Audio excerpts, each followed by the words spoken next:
What is a cleanse program? A cleanse program is basically a structured outline that can include juice, smoothies, salads, light meals for your customer base.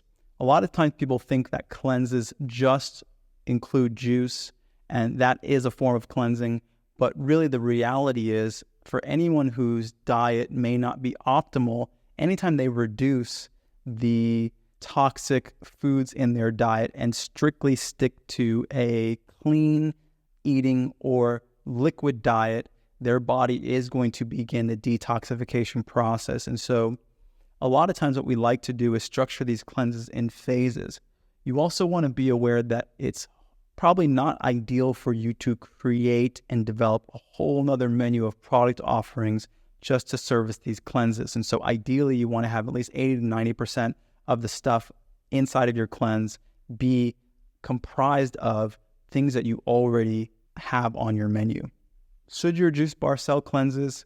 Definitely.